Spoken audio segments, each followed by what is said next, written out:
कह रहे हैं कि डायरेक्टर साहब? ओके, कोटक म्यूचुअल फंड के MD and CEO Nilesh Shah जुड़ गए हमारे साथ। कैपिटल मार्केट में 3 दशक से ज़्यादा का अनुभव रखने वाले नीलेश भाई बाज़ार की कॉम्प्लेक्स चीज़ों को बड़े आसान एग्जाम्पल से समझाते हैं। और सबसे बेस्ट एग्जाम्पल उनका जो मुझे लगा, जो पिछली बार उन्होंने मेरे शो में कहा था, वो जो वैल्यूएशन कर्व जो उन्होंने कहा था ऐसे होने के बजाय ऐसे हो गया था, और इसमें एसएमई स्क्रीन से बाहर निकल गया था। नीलेश भाई, गुड मॉर्निंग।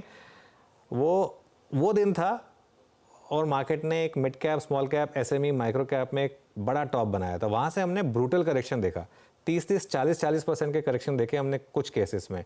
क्या वो एक झटके में सब वो फ्रॉथ निकल गया सिस्टम में? अब मार्केट वापस आपको लग रहा है कि थोड़ा हेल्दी हो गया? नहीं अनुज साहब, मुझे लग रहा है कि इस वक्त जो हम एयरलाइन में बैठे बैठे एक वार्निंग सुनते हैं कि थोड़ा टर्ब्यूलेंस आ रहा है, आप सीट बेल्ट बांध लीजिए, वैसा शायद समय हमारी मार्केट के लिए कुछ समय के लिए दिख रहा है। यूएस में जिस तरह से डेटा आए हैं, लगता है फेड शायद रेट रेट कट को थोड़ा डिफर कर देगा। ऑयल और एनर्जी प्राइस के दाम भी बढ़े हैं, एंड जियोपॉलिटिकली कुछ चीजें ऐसी घटित हुई है जिससे लगता है कि एक अनसर्टेनिटी का माहौल बना रहेगा। ये सारी चीजों को अगर साथ में मिलाए, और एक मीडिया कैंपेन भी बन रहा है, कल हमने न्यूज में भी देखा कि भाई long India short China trade को रिवर्स करिए। एक बड़े निवेशक है, उन्होंने भी कहा कि अब मतलब मैं चाइना में निवेश करूंगा। तो ये सारी चीजों को मिला के मुझे लगता है कि अभी भी मार्केट में अनसर्टेनिटी का माहौल बना रहेगा, उतार और चढ़ाव दोनों बनते रहेंगे। एंड जो कुछ स्टॉक है जहां पे वैल्यूएशन अभी भी महंगा लगता है, वहां पे शायद करेक्शन का माहौल बन रहेगा। बहुत बड़ा करेक्शन भी नहीं दिखता है, बट ये उतार चढ़ाव का माहौल बना रहेगा ऐसा लगता है। चलो ठीक है। तो पता है, जब आपने कहा ना नीलेश भाई कि जब आप प्लेन में बैठे होते हैं तो वो अनाउंसमेंट होती है, मैं सोचा था कहीं आप वो वाली ना बोलें कि जिसमें वो कहते हैं ना कि दूसरों का मास्क लगाने से पहले अपना मास्क खुद लगाएं। तो क्योंकि रिटेल तो एक्सपेक्ट करेगा कि आप पहले उनका मास्क लगाएंगे, लेकिन इस समय फिर अब जैसे कई म्यूचुअल फंड्स, आज मैं सुबह पढ़ रहा था एक और म्यूचुअल फंड ने real estate fund for example, उसमें अब लिमिट कर दिया है इनफ्लो। अभी कुछ टाइम पहले हमने मिड और स्मॉल कैप में भी देखा था। क्या हमारी मार्केट अब उस स्टेज में आ रही है जहां पर फंड मैनेजर्स के लिए वाकई में बहुत दिक्कत हो गई है अच्छी क्वालिटी के स्टॉक्स अच्छे प्राइस पर निकालना? अनुज भाई, एक आर्किमिडीज करके इन्वेंटर हुआ करता था। उन्होंने कहा था कि मुझे एक पुली दे दीजिए और खड़े रहने की जगह दे दीजिए, मैं पूरी दुनिया को उठा लूंगा। वैसे फंड मैनेजर भी कह सकता है, मुझे दुनिया का जितना पैसा देना है दे दीजिए, खाली अवधि लंबी करके दीजिए, मैं वो सारा पैसा डिप्लॉय कर दूंगा। आर्किमिडीज को कभी वो जगह और पुली नहीं मिली कि वो दुनिया उठा सके, और फंड मैनेजर को आज तक कभी इतनी लंबी अवधि का पैसा नहीं मिला कि वो निवेश कर सके। ये जो सारे डिसीजंस हम ले रहे हैं, वह लोगों को आगाह करने के लिए ले रहे हैं। हमें लग रहा है कि कुछ पैसा म्यूचुअल फंड्स में शॉर्ट टर्म परफॉर्मेंस देख के लोग डाल रहे हैं। पिछले एक साल में स्मॉल कैप फंड्स ने बहुत अच्छा रिटर्न दिया, उसकी लालच में, उसकी लुभावना में आके लोग निवेश कर रहे हैं। और इसलिए हम ये सिग्नल दे रहे हैं कि जरा संभाल के आइए, लंबी अवधि के लिए आइए, लिवरेज लेके मत आइए। आज नीलेश जी से बात करके ऐसा लग रहा है जैसे कि हम किसी फ्लाइट पे बैठे हुए हैं और बार बार कप्तान की तरफ से अनाउंसमेंट हो रही है। नीलेश जी, आप की यात्रा बहुत लंबी है और हम ऊंचाई पर भी काफ़ी हैं। आप ये बताइए, गंतव्य स्थान अभी कौन कौन से अच्छे हैं? अभी क्या फेवरेट लग रहा है आपको इस वक्त? मतलब एक ज़माने में पोस्ट कोविड आपकी जो सबसे अच्छी कॉल्स रही थी उसमें रियल स्टेट इंसुलिन भी था। अभी मौजूदा परिस्थिति में 2-3 प्रिफर्ड स्पेस जो कि इस प्राइस डैमेज के बाद अच्छे लग रहे हैं आपको? वीरेंद्र भाई, हमें लग रहा है कि इस वक्त मैन्युफैक्चरिंग अभी भी बड़ी अच्छी थीम है एंड हम ऊंचाई पे जरूर है, बट सितारों से आगे जहां और भी है भारत के लिए। कल ही मैंने ट्विटर पे एक ट्वीट डाला था कि अमेरिकन इकोनॉमी एक इकोनॉमी बन गई है।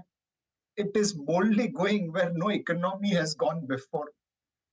सब प्राइम क्राइसिस से कोविड क्राइसिस के बीच में उनकी incremental debt to incremental GDP ratio 170% के आसपास है। भारत में वो रेशियो तकरीबन 85% के आसपास है।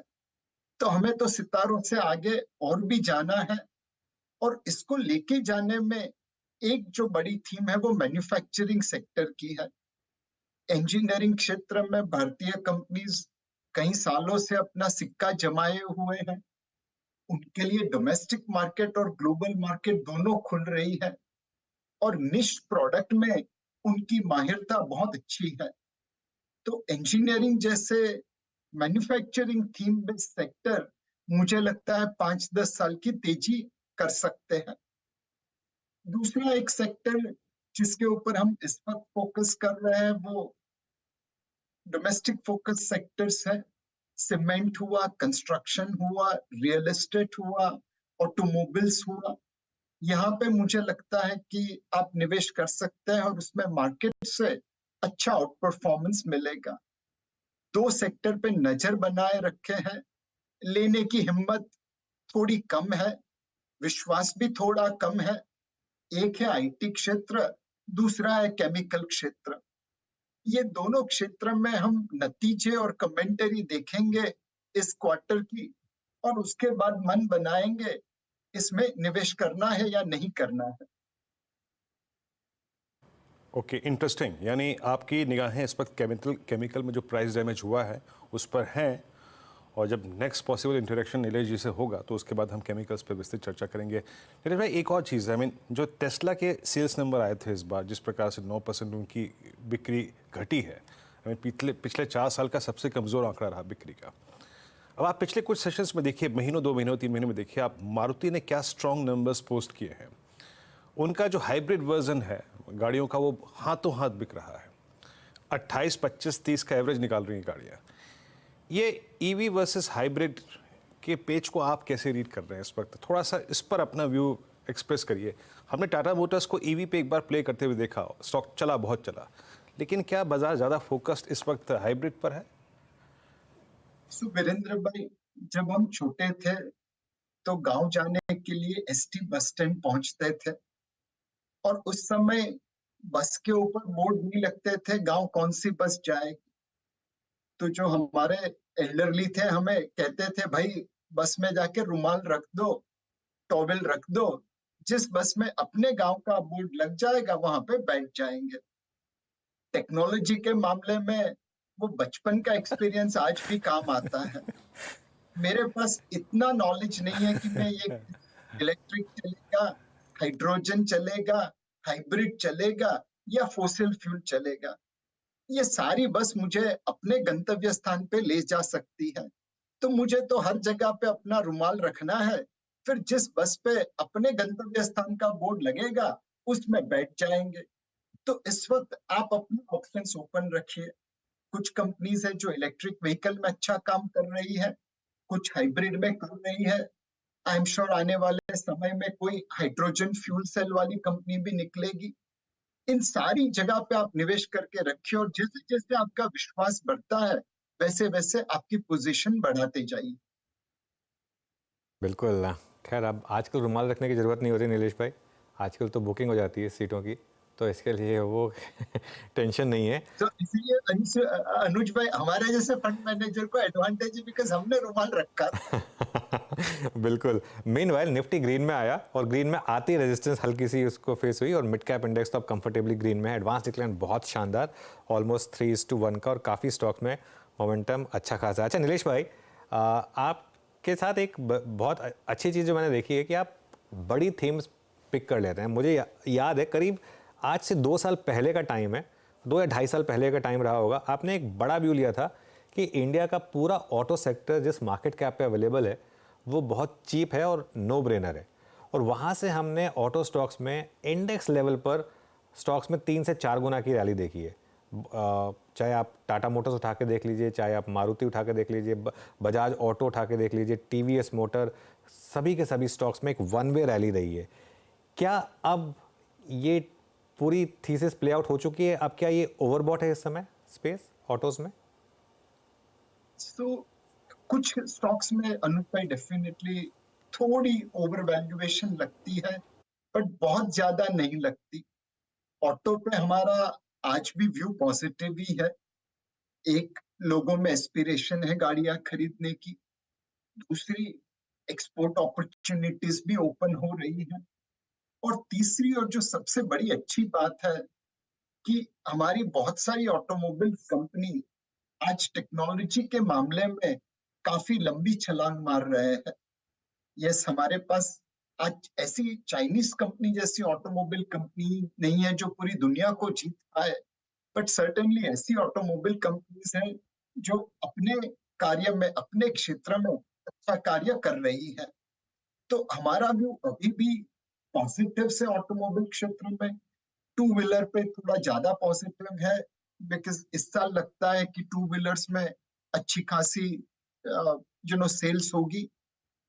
पैसेंजर कार्स में थोड़ा we are more focused towards companies जो हाइब्रिड कार सेगमेंट में रादर देन इलेक्ट्रिक सेगमेंट में। और तीसरा, हम ऑटो कंपोनेंट क्षेत्र को बड़े ध्यान से देख रहे हैं। वहां पे बहुत सारी भारतीय कंपनी है जो ग्लोबल सप्लायर बन रही है, टीयर 1 सप्लायर बन रही है। तो दुनिया भर की ऑटोमोबाइल कंपनीज को हमारी ऑटो कंपोनेंट्स कंपनीज एक्सपोर्ट करेगी। ट्रूली जो चाइना प्लस वन या इंडिया मैन्युफैक्चरिंग रेनेसेंस है, वो ऑटो कंपोनेंट क्षेत्र में दिख रहा है। तो सिलेक्टिवली ऑटो क्षेत्र में अब रहिए। थोड़ा प्रॉफिट बुक करने का भी समय है कुछ स्टॉक्स में जहां पे प्राइसेस थोड़े बढ़ चुके हैं अपने फंडामेंटल से। अच्छा, आपने थोड़ा ब्रीफ में ही बोला था, लेकिन इस सेक्टर को थोड़ा और डिस्कस कर लेते हैं। रियल एस्टेट और जो प्रॉक्सी स्पेस है, एंसिलरी स्पेस है, यहाँ पर आप अब किस तरीके के स्टॉक्स में, आप स्टॉक स्पेसिफिक बात नहीं करेंगे, लेकिन किस तरीके के थीम्स में ज़्यादा आपको जगह दिखाई दे रही है? एक थीम अनुज भाई जो अच्छी लगती है वो सीमेंट की है। वहां पे इंफ्रास्ट्रक्चर और रियल एस्टेट दोनों की वजह से डिमांड अच्छी खासी है। क्षेत्र में कंसोलिडेशन हो चुका है, तो अननेसेसरी कंपटीशन नहीं है। और इस सीमेंट में इंपोर्ट का कोई डर नहीं है। कुल मिला के सीमेंट क्षेत्र में कैपेसिटी यूटिलाइजेशन बढ़ेगा, सेल्स बढ़ेगा, थोड़ा वॉल्यूम रिलेटेड मार्जिन एक्सपेंशन होगा, और इंपोर्ट ड्यूटी का डर नहीं है, इंपोर्ट का डर नहीं है। तो कुल मिला के सीमेंट अच्छा लगता है। दूसरा, रियल एस्टेट सेक्टर में जिस कंपनीज का असेट लाइट मॉडल है, जो जॉइंट डेवलपमेंट में जमीन किसी की लेके उसके ऊपर अपना मकान बना लेते हैं, और जिनकी ब्रांड इतनी अच्छी है कि लोग मकान बनने से पहले ही खरीदना चालू कर देते हैं, तो वर्चुअली नेगेटिव वर्किंग कैपिटल पे इनका बिजनेस चल रहा है। इस प्रकार की urban India focused branded real estate companies में निवेश कर सकते हैं। तीसरी चीज है जो पाइप्स है, फिटिंग्स है, टाइल्स है, ये प्रकार की कंपनी। इसमें जिस कंपनीज अनऑर्गेनाइज सेक्टर से हिस्सा ले रही है, जिसकी ब्रांड पावर की वजह से उन्हें थोड़ा प्राइसिंग पावर मिल रहा है, उस प्रकार की कंपनीज में निवेश कर सकते हैं। ओवरऑल हमें लगता है कि रियल एस्टेट सेक्टर जो किसी जमाने में high low double digit contribute करता था जीडीपी में, और गिरते गिरते गिरते मिड सिंगल डिजिट तक पहुंच गया, वो वापस अब अपमूव में है और वापस हाई सिंगल डिजिट या लो डबल डिजिट लेवल पे पहुंच जाएगा। तो ये सेक्टर में आप 2-3 साल का व्यू लेके अच्छी तरह से निवेश कर सकते हैं। ओके, इस बीच markets at day high. Nilesh ji, आपसे ये मंत्रणा, ये बातचीत अब तक बहुत सुखद रही है और अब मार्केट्स डे हाई पर आ रहे हैं। अच्छा, मैं एक सेक्टर और जिसको शायद हम बीते 5-7 साल के प्रोस्पेक्टिव से देखें, बहुत अच्छा पैसा बना, डिफेंस की बात कर रहा हूँ नीलेश जी। मैं HAL को देखिए, आई मीन सबसे बेहतरीन प्राइस परफॉर्मर। अब हम एक नेट एक्सपोर्टर हैं, मेरे ख्याल से जो ताज़ा तरीन आंकड़े में हमारे एक्सपोर्ट्स लगभग 21 से 22 हज़ार करोड़ रुपए के रहे। पर भारत ने जिस तरीके के टारगेट्स अपने लिए अगले 5 सालों के लिए, मेरे ख्याल से 2028-29 के लिए 3 लाख करोड़ रुपए का, 3 ट्रिलियन का I mean production, defence production 50,000 crore रुपए के मेरे ख्याल से डिफेंस एक्सपोर्ट्स टारगेट रखे गए हैं। नीलेश जी, अभी यहाँ पर जिसकी प्रेजेंस इस सेक्टर की मिड कैप में बहुत स्ट्रांग है, आपका व्यू क्या कह रहा है अगले 5 साल के लिए? सो वीरेंद्र भाई, डिफेंस सेक्टर में जब से सरकार ने एक रिजर्वेशन कर दिया कि ये 120 से ज्यादा आइटम हम सिर्फ लोकल सप्लायर से खरीदेंगे, और अगर किसी को भारत में बेचना है तो उसे यहाँ पे मैन्युफैक्चरिंग करना पड़ेगा, उस वजह से बहुत अच्छी तेजी बनी है। दूसरी, डिफेंस प्रोक्योरमेंट भी बढ़ी है, और अगर हमारी कंपनीज अपने डिफेंस सप्लाई कर सकती है तो ऑब्वियसली एक्सपोर्ट्स मार्केट में भी उनके लिए जगह खुल जाती है। हम आज भी डिफेंस क्षेत्र में पॉजिटिव है, बट उन कंपनीज पे ज्यादा फोकस कर रहे हैं जो टेक्नोलॉजिकली अपने आप को अपग्रेड कर रही है। डिफेंस क्षेत्र एक ऐसा है जहां पे जितनी चीज आप कॉम्प्लेक्स कर पाओगे, जिसकी मोनोपोली हो, ओलिगोपोली हो, दूसरे लोग उसे कॉपी नहीं कर पाए, उतनी आपकी वैल्यू बढ़ती रहेगी। सो जो कंपनीज टेक्नोलॉजी में आगे है, जो लोकल डिफेंस सप्लाई करती है और एक्सपोर्ट्स मार्केट एक्सप्लोर कर रही है, सप्लाई कर रही है, ये दोनों कॉम्बिनेशन अगर आप देख पाए किसी कंपनी में डिफेंस क्षेत्र में, तो डेफिनेटली वहां पे निवेश करने का मौका बनता है। डिफेंस पे आपका व्यू। अच्छा नीलेश जी, अभी रीसेंट प्राइस मूव में एक इंडेक्स ने ऑल टाइम हाई क्रिएट किया, अभी भी ऑल टाइम हाई पे निफ्टी मेटल इंडेक्स। अब होता क्या है कि being a cyclical sector, I mean इसमें आपको पैसा लगाना पड़ता है, आपको एक साइकिल में एंट्री करनी पड़ती है और फिर एक तय वक्त पर आपको निकलना भी पड़ता है। मेटल्स पे आपका व्यू क्या है इस वक्त? फेरस नॉन फेरस दोनों ग्रुप पे, और Nifty metal index all time high पे है। अगर आप पैसा बना चुके हैं तो आपको क्या करना चाहिए मेटल्स पे इस वक्त? तो वीरेंद्र भाई, जैसा आपने एकदम सही बताया, मेटल का प्रिडिक्ट करना मुश्किल है, और हमारा खुद का ट्रैक रिकॉर्ड कोई उतना अच्छा नहीं है कि हम किसी अथॉरिटी से मेटल क्षेत्र के ऊपर व्यू दे पाए। कई बार हम भी रिटेल निवेशक की तरह गलत हो जाते हैं और मेटल्स के क्षेत्र की बारीकियां समझ नहीं पाते।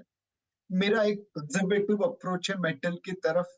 आप कह सकते हैं ये सौरव गांगुली की ऑन साइड बैटिंग है। ऑफ साइड पे वो महाराजा थे, बट ऑन साइड पे उतना अच्छा नहीं खेलते थे।